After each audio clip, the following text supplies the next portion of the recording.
sono sciolto. Signore e signori, Alberto Bernasconi.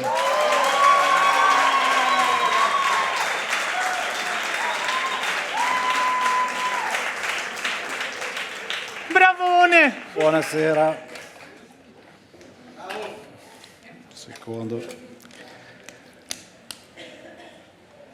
Allora, buonasera a tutti, io sono Alberto, non vorrei semitare il panico, ma non sono neanche un comico. Allora, questa sera farò il divulgatore scientifico, che la stand-up comedy tradizionale ormai ha i giorni contati, e quindi faremo un viaggio nel futuro prossimo. Perché ho pensato, e so già che questo potrebbe apparire sorprendente, di aggiungere al monologo delle illustrazioni che rendano anche visivamente certe immagini raccontate.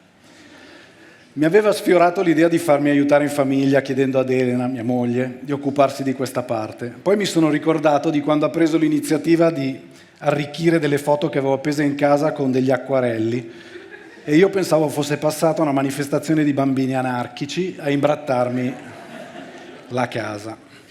Così mi sono rivolto all'intelligenza artificiale. Ora, non so se sia un tema a voi familiare, per quelli che non l'hanno mai utilizzata e non la conoscono, è praticamente uno strumento di mia invenzione che permette di generare delle immagini partendo da una descrizione. Tra l'altro sono disposto a venderla, quindi magari ne parliamo alla fine. Per quelli che invece la conoscono, non dite un cazzo a quelli di prima e ci sistemiamo poi. Allora, funziona così. Si va sul mio sito e si descrive che tipo di immagine si vorrebbe ottenere e si dialoga per aggiungere e modificare particolari. Questo significa che le immagini che vedrete nel corso di questo spettacolo sono frutto di un lavoro, nel senso sono state create, non sono immagini esistenti che sono andato a cercare online, sono tutte generate, quindi per dire c'è dell'impegno dietro per arrivare al risultato che vedrete. Questo potrebbe rivelarsi un autogol, come quando mia moglie cucina dei piatti immangiabili. Non più di 3 giorni fa, dei cavolfiori al forno, per i quali evidentemente l'ortolano aveva espresso ad Elena la loro ultima volontà di essere cremati. Se tu le esprimi una velata critica, lei ti risponde: ma dai, mi sono impegnata. Ecco, questa è tecnicamente un aggravante, non un attenuante. Se non ti fossi impegnata avresti un margine di miglioramento, invece così muore la speranza.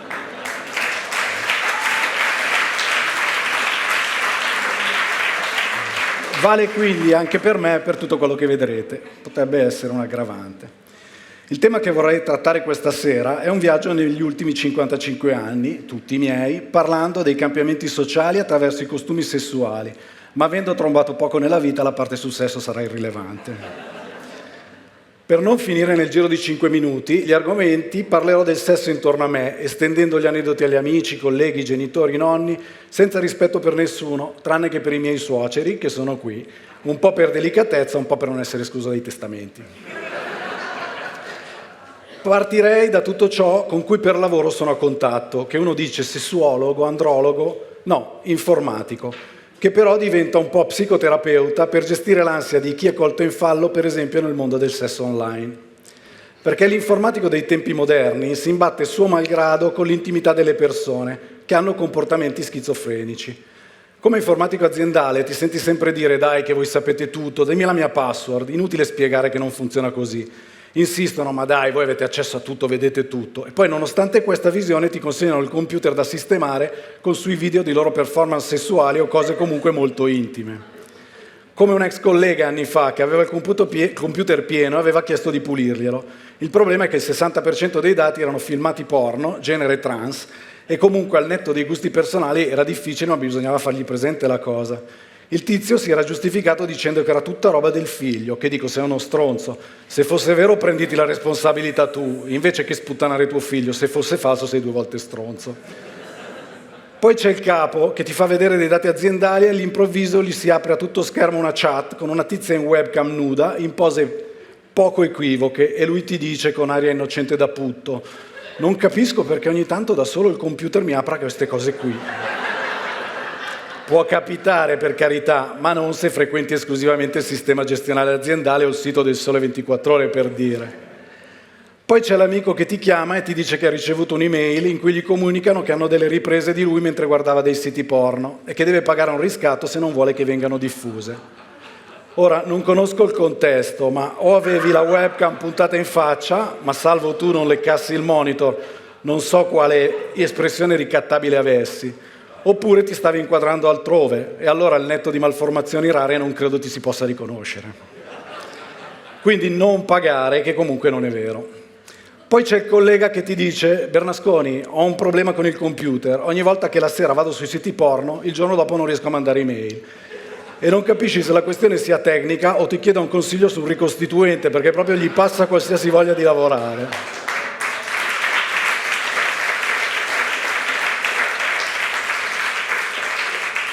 Poi ci sono quelli che si lamentano che col computer aziendale blocchiamo i siti porno, come se fosse un diritto sancito dalla Carta dei lavoratori, e noi dei bacchettoni moralisti e non un tema di sicurezza informatica.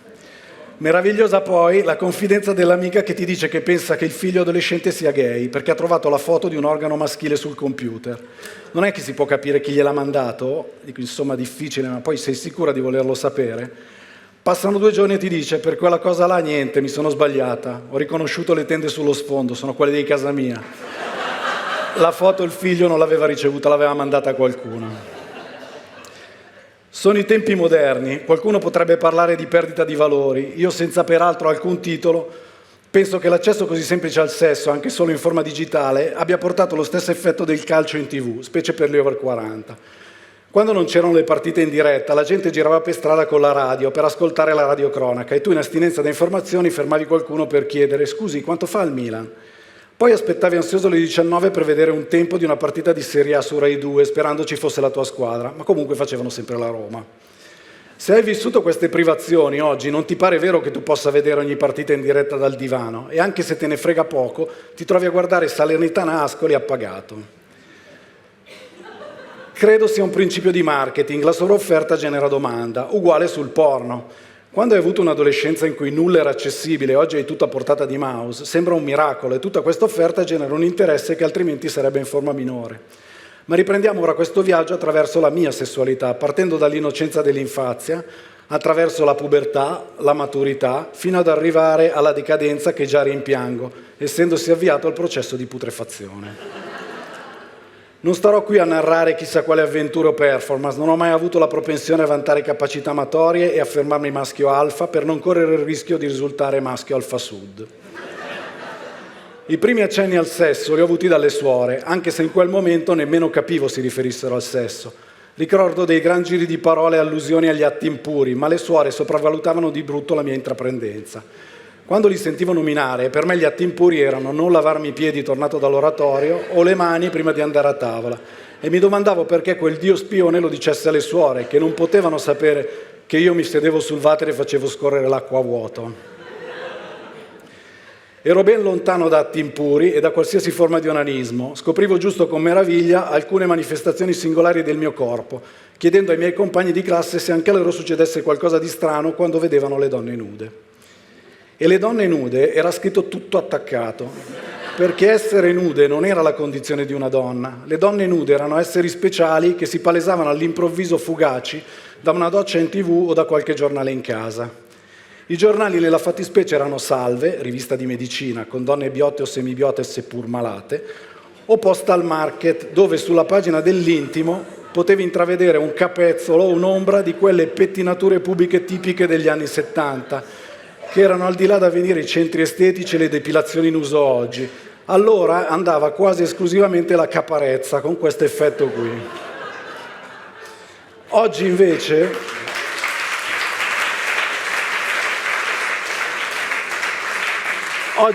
puoi scegliere tra 1000 sfumature, la francese, l'americana, la brasiliana o la milanese, impreziosita dai chicchi di risotto giallo. A parte che sarebbe carino capire da dove nasca l'esigenza di sfrangiarsi la bagiana secondo diverse forme, oltretutto a strappi, che è una cosa per cui l'uomo piangerebbe di dolore piuttosto si lascerebbe morire soffocato dai propri peli. Comunque allargherei le riflessioni sul cambio di abitudini tricologiche anche alle capigliature. È vero che se guardiamo le pettinature degli anni '80 ci sembrano ridicole, ma quando tra 20 anni guarderemo quelle di oggi non sarà diverso. Elena un giorno si è presentata a casa con una specie di mallet che sarebbe la rasatura ma solo da una parte. che la rendeva completamente asimmetrica e teneva naturalmente la testa inclinata da un lato, come i pastori tedeschi quando cercano di capire quello che gli dici.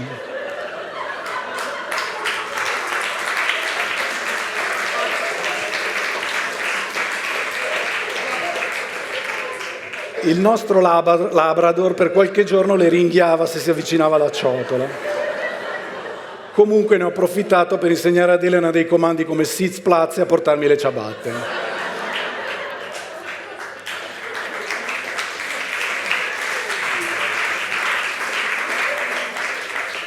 Poi ho pensato che mi nascondesse qualcosa, perché quel tipo di pettinatura lì non te la fai per scelta. E ho ipotizzato un pre-ricovero per un elettrocefalogramma cranico, che tra l'altro le ho suggerito più volte, oppure un tentativo di sequestro degli zingari al supermercato, e l'hanno ritrovata mentre erano a metà dell'opera. Ma per quanto possa portare bene i suoi anni, nelle leggende metropolitane gli zingari non risulta rapiscano le ultra quarantenni. Ma torniamo alle elementari col passaggio alle medie, dove ho conosciuto dei ripetenti campioni assoluti di onanismo, anche in classe, che allora guardavo con imbarazzo e anche un po' di disgusto. Ma è notizia di qualche giorno fa che erano invece precursori di un trend che ora sembra affermarsi negli uffici. Detto che lo facessero alcuni colleghi, sarebbe il momento di maggior contributo al business. Comunque, alle medie ho cominciato a guardare le donne vere. La professoressa di inglese su tutte, una modella alta 1,80 m e se le sue gambe accavallate è iniziata la nostra maturazione sessuale. Le lezioni di inglese erano pressoché inascoltabili per il rumore dei continui oggetti che facevamo cadere dai banchi, per chinarci a raccoglierli e sbirciare sotto la cattedra. Che se fosse esistita l'intelligenza artificiale, altro che i disegnini a biro di Marullo con la prof Faina nuda, immaginatevi dove poteva finire la sua faccia nei fotomontaggi. Che poi questa, per i maschi neofiti dell'intelligenza artificiale, è una domanda che aleggia qui dentro da che hanno visto cosa si può fare. E la risposta è sì, anche il porno. Tutti i sogni con la vicina, la cassiera, la collega potrebbero realizzarsi digitalmente, ma sappiate che si finisce nel penale, e intendo dal punto di vista legislativo. Tornando a quell'età, giocavo a pallone nella squadra dell'Arsenal, che era la squadra del quartiere. Io ero tra i pochi incensurati e glabri. I precedenti penali erano direttamente proporzionali al numero di peli pubici. I compagni di squadra sembravano tutti 10 anni più vecchi e ostentavano sotto la doccia un vello da orso marsicano e attributi maschili ben più maturi dei miei. Io facevo la doccia con le mutande, che celavano i miei 4 peli tipo Rebbi della forchetta, e mi tenevo in disparte quando i discorsi, sempre, viravano sul sesso e le esperienze verosimili vantate dai più. Non mi sono mai integrato del tutto, peccato, perché sarei potuto diventare il protagonista di una serie su Sky sulla Mala Milano. Poi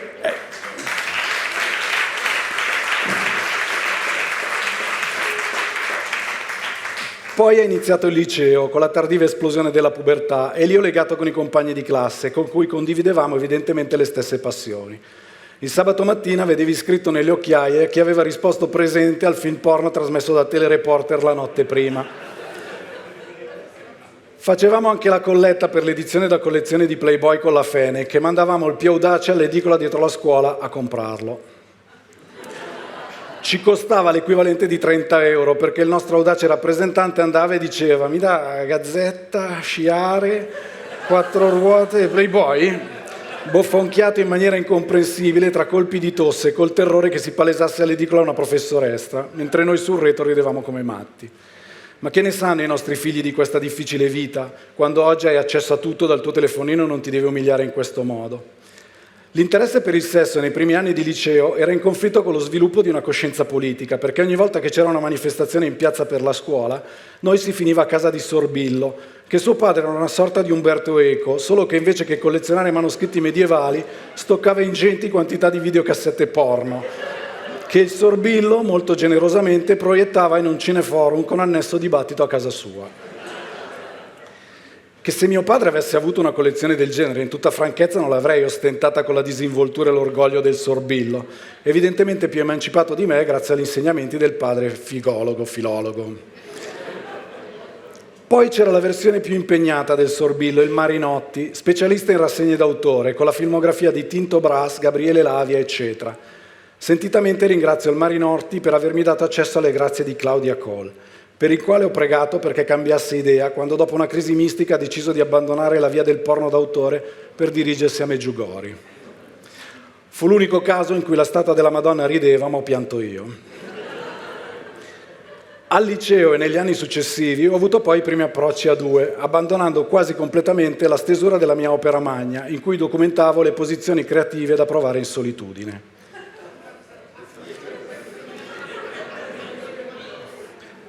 Un episodio di quegli anni che mi ha segnato è quando un mattino agai a casa di una fidanzata dell'epoca, inciso, buonasera, c'è la madre. Approfittando dell'assenza dei suoi, facemmo le nostre cose e poi rimanemmo a letto. Ad un certo punto le dico: guarda che mi sembra che sia entrato qualcuno. Lei: ma no, è impossibile, fino a che non si sente chiamare: Fiorella, sei in casa? Sangue gelato e attacco cardiaco, porca di quella Eva, sorpresi nel peccato originale. Come ne esco ora? Non faccio in tempo a pensare ad un piano di fuga che il padre si palesa sulla porta e dice: ah, sei ancora a letto? Fiorella si tira su coprendosi con le lenzuola e le tiene tese in modo da occultare la mia sagoma o salma, anche se Cristo velato rende di più l'idea della mia condizione.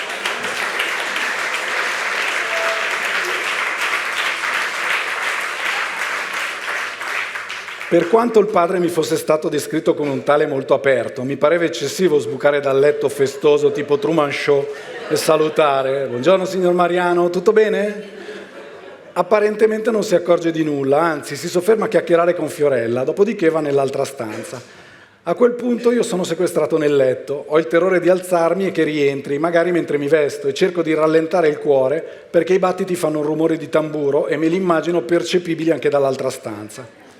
Ad un certo punto mi gioco il tutto per tutto, mi alzo, mi rivesto, aspetto di sentirlo andare in cucina e scappo come un ladro, promettendo a me stesso, se sopravvivo, di fare voto di castità. Mi è rimasto il dubbio che il padre abbia finto di non vedermi e le volte successive che lo incontravo avevo il terrore che mi strizzasse l'occhio complice oppure mi strizzasse proprio un occhio con le mani. Ma parlando di padri, passiamo al mio e parliamo di educazione sessuale. Oggi i miei figli fanno a scuola corsi di affettività alla faccia di Pillon e ne sanno più di me. Ai miei tempi la cosa era affidata alle iniziative dei genitori. Io sono un ragazzo fortunato perché mio padre si è eccezionalmente alzato dal divano ed ha approcciato a suo modo la cosa. L'inciso è che in adolescenza e età da liceo ero come i miei coetanei un appassionato lettore di riviste piccanti, nemmeno vietate, che io mi sono formato con la commedia all'italiana, Laura Antonelli ed Edwige Fenech, le mie maestre. Poi c'era anche Barbara Boucher, ora nota per essere la mamma di Alessandro Borghese, che però non era in cima alla mia classifica, anche se lo chef ha perso dei fratellastri nei water di molti. Comunque sono cresciuto con il culto del vedo non vedo, il pizzo, il reggicalze, la lingerie. La nudità l'ho sempre trovata bestiale, le riviste porno in sé mi sono sempre sembrate freddi libri di anatomia e macelleria, nulla di stimolante. Comunque un giorno scopro che mio fratello pianista le mani le fa andare anche giù dal pianoforte, quando trovo un penthouse con Cicciolina tra i suoi spartiti. Così mi sono sentito libero di dare il via anche ai miei di solfeggi e quindi mi capitava di comprare i giornali tipo Jim Fitz, Start e Blitz che i coetanei ricorderanno. Un giorno ne dimentico uno sul cesto della biancheria. Rientra mio padre in casa e mi convoca dal cesso. Se lei che la roba chi? Io assumo tutti i colori dell'iride, bofonchio e un giornale. Le minga ura che te guardet quelle vere, mi dice. Mio padre usava espressioni molto secche per esprimere al minor consumo di risorse possibili concetti anche complessi. La parafrasi sarebbe: come mai invece che frequentare ragazze della tua età con le quali sperimentare e raggiungere una tua maturità sessuale ti intrattieni con questo tipo di riviste che ti danno sicuramente minor soddisfazione? Che rende il senso compiuto, ma lo stringato aforisma in milanese diventa un macigno che credo avrebbe provocato disfunzioni erettili anche a Rocco Siffredi. Moralmente sono sparito tra le piastrelle del cesso. E questa è stata la prima lezione milanese di affettività. La seconda lezione è stata 3 anni dopo circa, quando ero in partenza per Interrail ed era il periodo di esplosione dell'AIDS. Se non ricordo male, anche questo dialogo è avvenuto in bagno, che era luogo di peccato ma anche di redenzione. Mio padre dal nulla mi dice: uè, va minga in giro a far pistola e porta a qualche malattia. Una meravigliosa ennesima coincisa lezione milanese informale sull'uso del preservativo come precauzione, onde evitare la diffusione di malattie sessualmente trasmissibili che avrebbero potuto ripercuotersi anche sui familiari, viste le convivenze quotidiane ad un rischio di contagio.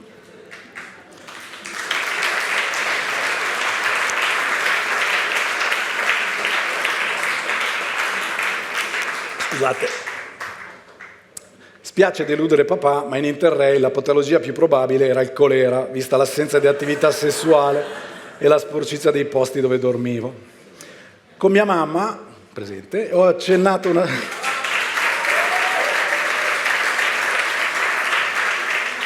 Con mia mamma ho accennato una sola volta a condividere nemmeno una confidenza o una domanda sul sesso diretta, solo che avevo uno strano arrossamento là sotto e le si sono colorate le guance come Heidi dello stesso colore dell'arrossamento. Ed è scappata via dicendomi: parlane con tuo padre. Figurati se ne parlavo con mio padre, mi avrebbe detto: sarà Dre Marshit, il dropper no.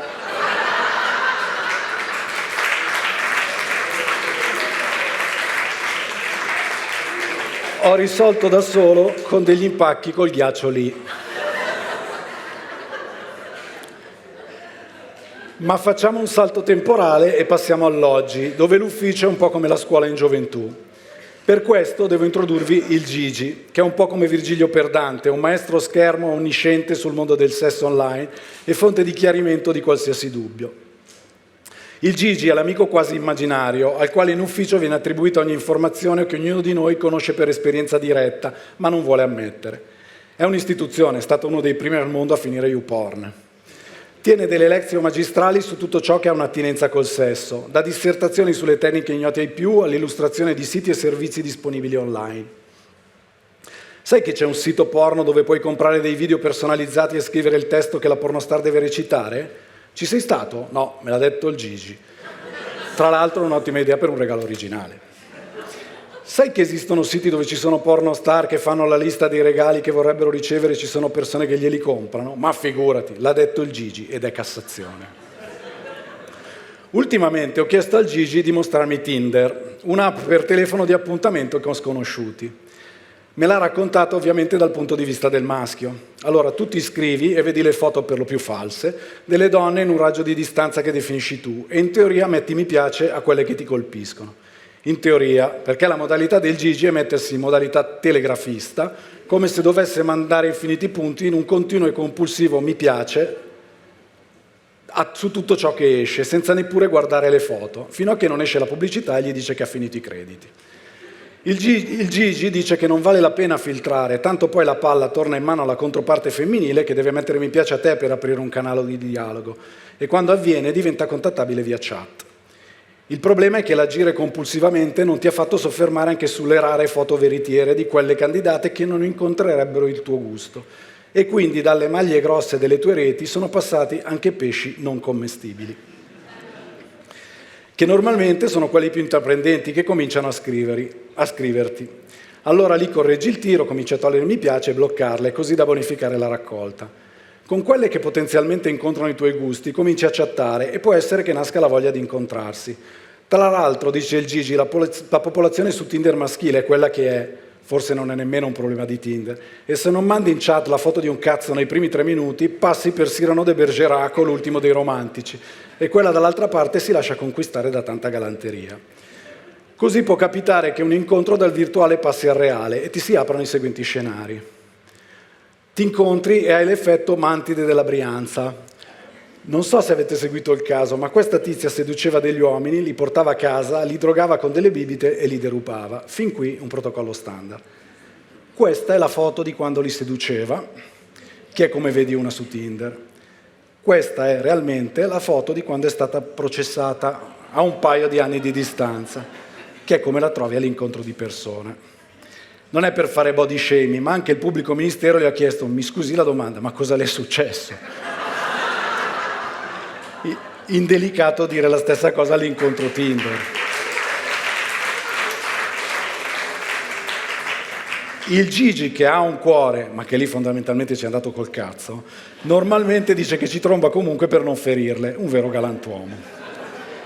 Dopodiché sparisce tipo Mattia Messina Denaro e cambia identità su Tinder valutando di rifarsi connotati non solo online ma anche nella vita reale. Un secondo scenario è che vai, incontri una e un po' vi piacete, ne nasce qualcosa di più o meno duraturo. Un terzo scenario, vai, incontri una e un po' vi piacete e ne nasce qualcosa, ma poi viene fuori un aspetto che non avevi previsto, come è successo al Gigi con la Silvana. All'inizio tutto bene, poi è entrata in confidenza e si è lasciata andare a condividere un po' alla volta le sue fantasie particolari, nello specifico sadomaso. Ora, io non ho nulla contro il sadomaso, a me semplicemente non è mai capitato che il desiderio di accoppiarmi con qualcuno coincidesse anche con la voglia di farle del male. Mi è capitato di conoscere tizie che avrei preso volentieri a pedate nel culo, ma piuttosto che farci sesso, non durante il sesso. Comunque all'inizio la Silvana si accontentava di essere insultata, anche se le parolacce del Gigi non erano all'altezza delle aspettative. Lei voleva essere chiamata Troia, mentre il Gigi più che balorda o villana non riusciva a dirlo. Il Troia le usciva smorzato e sembrava un discorso tra anziani. Troia. Cosa? No, scusa, non volevo. No, è giusto, ma devi dirlo più forte. Troia. Devi dirmelo più forte. Siccome la fonia del Gigi non soddisfaceva la Silvana, lei è passata. Allora ti ordino di sculacciarmi. Ma il Gigi era troppo delicato. Non così, sono stata cattiva, sculacciami più forte. Ma il Gigi crede in un sistema rieducativo non punitivo e più forte non riusciva proprio. E le ha detto, guarda, se devo farti soffrire ti leggo l'ultimo libro di Bruno Vespa, ma picchiarti non riesco proprio. Allora lei le ha chiesto di passare ai sex toys ed il Gigi ha ordinato da uno stocchista un kit sadomaso ritirato da un fallimento, con accessori da cucina, manette, frustini, corde, la palla per sbavare e tutte quelle robe lì. La Silvana, quando l'ha visto, si è illuminata, non vedeva l'ora di farsi fare il pure bollente sulla schiena. Ma poi anche il Gigi lì si è rivelato carente. Sbirciava dalla benda, non perdeva mai le chiavi delle manette, lei lamentava di essere legata troppo lasca e che il pure era pieno di grumi. All'uomo che non si ama più non si perdona più niente. E alla fine la Silvana l'ha liquidato dicendogli «Senti Gandhi, non sono fatta per te». E se n'è andata per sempre, ma per colpa di un ritardo di Amazon, senza la coda fra le gambe che il Gigi le aveva ordinato per farle una sorpresa. Così il Gigi è rimasto solo con tutta l'accessoristica, più la coda che nel frattempo è arrivata. Solo che dovendo tornare su Tinder ha pensato, se porto un'altra a casa e vede quella roba lì magari si spaventa. E ha pensato bene di portare tutto in ufficio e adesso è lì nell'armadio di Mauro e ogni tanto lo sfoderiamo per minacciare gli utenti più gnocchi. Le manette mi sono ripromesso di portarle a casa una sera. Leggo Elena e mi guardo finalmente una serie straniera non in lingua originale, che sono stufo di questa vita di soprusi. La coda ora fa bella mostra come nulla fosse in ufficio. Nell'indifferenza generale, perché a prima vista non cogli di cosa si tratti, potrebbe sembrare una coda vinta al calcio in culo, ma se la prendi in mano ti si spalancano per riflesso condizionato gli occhi appena vedi l'innesto in acciaio. Ricorda vagamente un piumino della polvere con manico in legno che vedevo da piccolo a casa di mia nonna e per un attimo mi è passata per la mente un'immagine dei nonni che mi ha inorridito e non riesco più a scacciare il pensiero.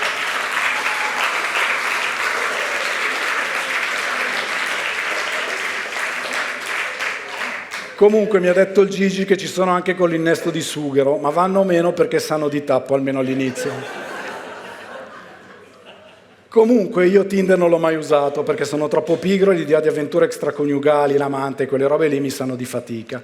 Sono un raro esemplare di maschio monogamo e non ho mai avuto amanti né da sposato né da fidanzato. Giusto quei fenomeni di dissolvenza incrociata a cavallo delle relazioni quando stai finendo una storia per cominciarne un'altra, ma mai tecnicamente un tradimento. Non lo dico per vantarmi né per giudicare chi ha avuto percorso diverso.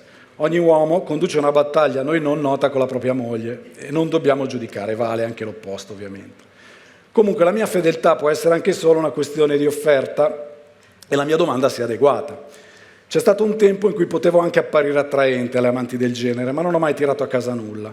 Fino a qualche decennio fa, se vedevo qualcuna che mi osservava, pensavo per un attimo di poterle piacere. Oggi penso subito di avere una caccola in faccia, del prezzemolo tra i denti, un sopracciglio di 2 metri o qualche difformità che suscita una curiosità scientifica.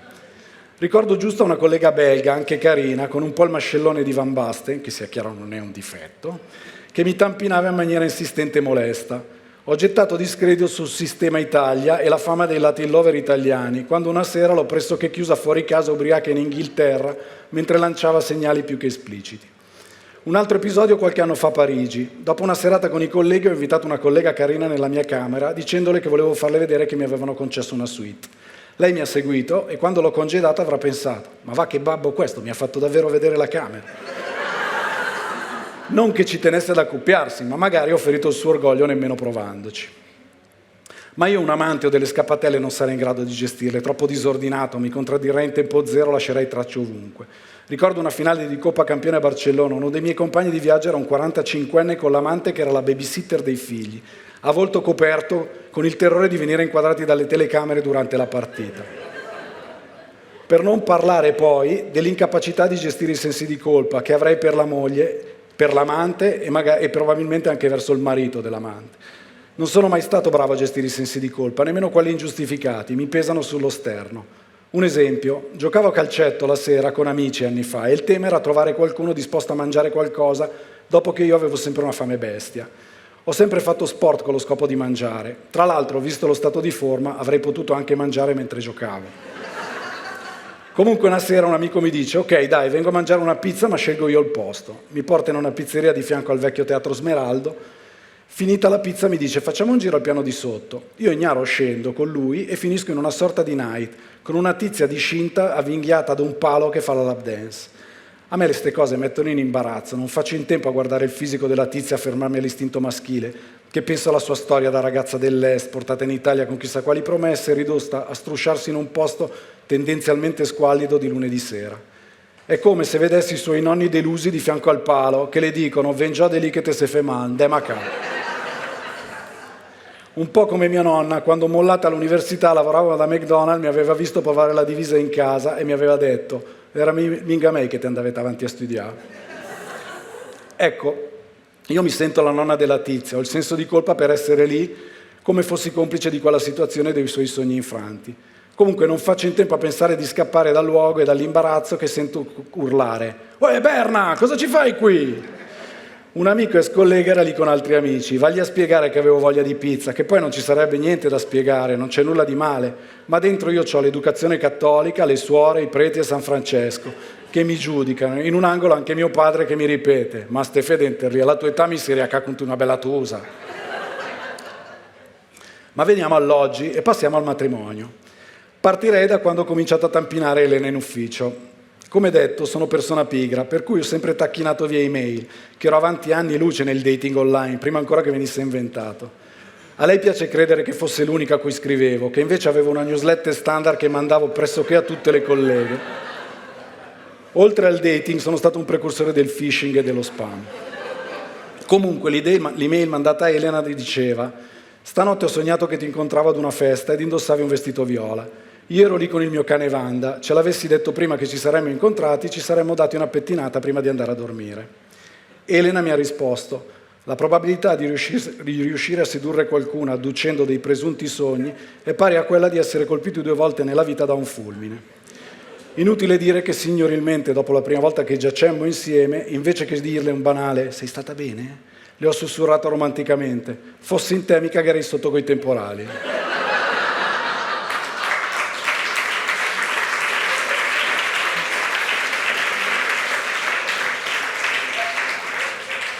Comunque da allora stiamo insieme da 9 anni. Elena è persona che se la incroci 9 volte per casa ti sorride e saluta altrettante volte. Io ho il gene di mio padre: limitare il numero di parole riduce il consumo di energia e la probabilità di dire cazzate. Quindi formalismi soprattutto tendenzialmente zero. Con Elena una cosa che mi ha colpito è che lei a conclusione di ogni momento di intimità ti diceva «grazie». Che tu non sapevi se rispondere, a buon rendere, già che ero qua mi sembrava il ring.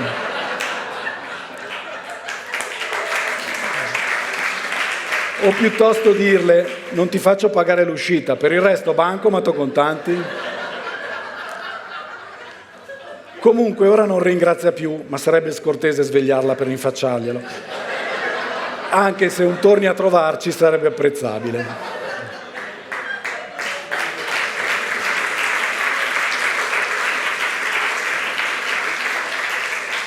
Che poi sarei io a dover ringraziare lei, che mi sembra sempre una donazione, che se fossi donna non farei mai entrare in me uno come me.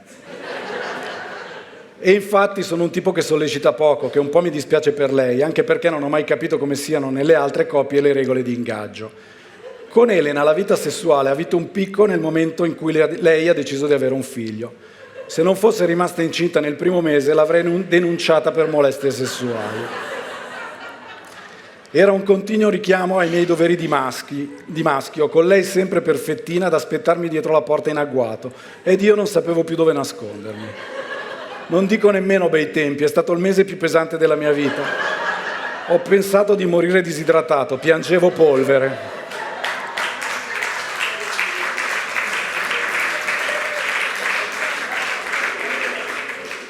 Poi sono nati i bambini e non è vero che con il matrimonio di figli sparisce del tutto la passione. Ad esempio ad Elena è venuta la passione per i puzzle di Cars. Ora siamo tornati ai regimi e alle abitudini di una coppia sposata. Io credo nell'importanza dei preliminari, che secondo me devono durare almeno un'ora e mezza, considerando che io calcolo l'inizio dal momento in cui timbro l'uscita dall'ufficio. A volte capita che ti sei fatto chissà quali aspettative ed arrivi a casa e lei si presenta con chiara scelta di campo in pigiamone Birkenstock, che equivalgono alla castrazione chimica. E vuol dire che hai davanti 12 ore di sonno, che alla mia età non è poi un programma così malvagio. Che poi il sesso da sposati con i figli non si sa mai come gestirlo. Noi abbiamo l'abitudine di chiudere la camera, anche se capita sempre che Andrea venga a bussare e chiedere «Tra quanto torno?» Io, per quel minimo di orgoglio maschile, rispondo sempre mezz'ora, che dire 5 minuti mi gioco l'immagine di maschio virile quando magari condivide questa cosa con gli amici. Che poi Andrea è un po' rigido su certe cose e allo scoccare della mezz'ora lui è lì fuori come se dovesse prendere lo Shinkansen.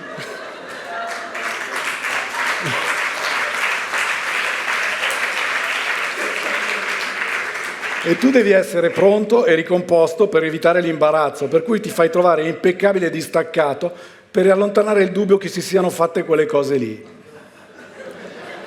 Per cui lui arriva e ti trova come i cani quando rientri in casa e sono lì in piedi di fianco al divano con aria indifferente che cercano di dirti «No, non sono salito, sono stato qui tutto il tempo». Ah, giusto, il cane. Perché poi oltre ad Andrea fuori dalla camera c'è anche Nora, il nostro Labrador, che gratta la porta e guaisce per entrare, che ha evidentemente smaltito i biscotti con cui ho cercato di distrarla prima di correre in camera. Praticamente una processione. Mancano solo le suore, perché parenti e amici sono qui stasera e quindi è un po' come se ci foste stati anche voi. Buonanotte.